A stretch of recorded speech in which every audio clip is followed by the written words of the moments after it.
Quick reminder, it's Friday. For the last 2 weeks, there have been blasts in Afghanistan every Friday. The culprit in both the cases was the ISIS, the Islamic State, not the Taliban. At least that's what they're saying. What's happening in Afghanistan is a strange role reversal. For the longest time, the Taliban were the perpetrators of violence. They now hold cabinet berths. The Taliban are in charge of the country's security, guardians of the law they once so openly broke. Enter the Islamic State. They've decided to step in and fill the void created by the Taliban's apparent absence from terror. And you will understand why I use the word apparent. Anyhow, the ISIS has now become the biggest threat to the Taliban's Afghanistan. They have staged numerous attacks over the last 2 months. They've attacked Shiite mosques, killed several people in Kandahar and Kunduz. So the Taliban have decided to go after the ISIS Khorasan. By early October, reports said the Taliban were already hunting for ISIS-K cells. They were gathering intelligence, monitoring phone calls, emails, conducting night raids, even capturing suspects. Reports say the Taliban have now announced a full-fledged operation to defeat the ISIS.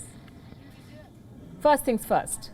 The group that operates in Afghanistan is called the ISIS Khorasan. Most of you already know this. Islamic State Khorasan. The group is based out of the Afghan province of Nangarhar. ISIS Khorasan would carry out attacks even during the government of Ashraf Ghani.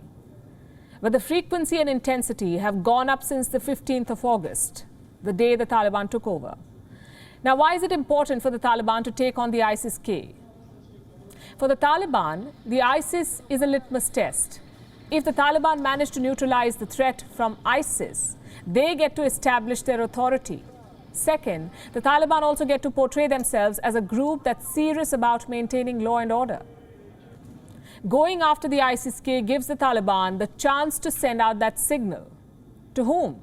The international community, foreign donors, investors. It is important for the Taliban to showcase to the world that they are determined to fight terror. But here's a question. Signaling aside, is the Taliban even serious about fighting the ISIS? Also, is it capable of fighting the ISIS?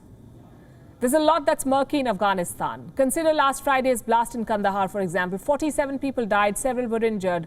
This happened in Kandahar, which is known as the Taliban seat. Did the Taliban not have intel? Or did they choose to not act? Who did the ISIS-K target last Friday? The Shia Muslims. The blast was at a Shiite mosque. It was a sectarian attack on a group that the Taliban once persecuted.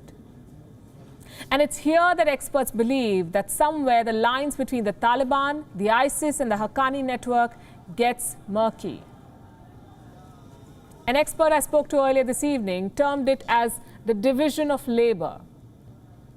They're sharing the burden of carrying out attacks.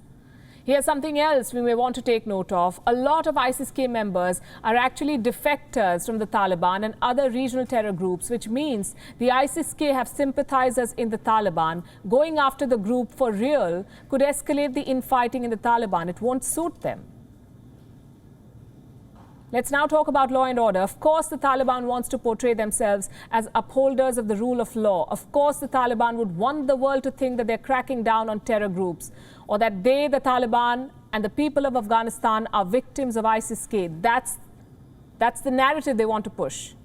But the truth begs to differ. I'll show you a headline from 3 days ago.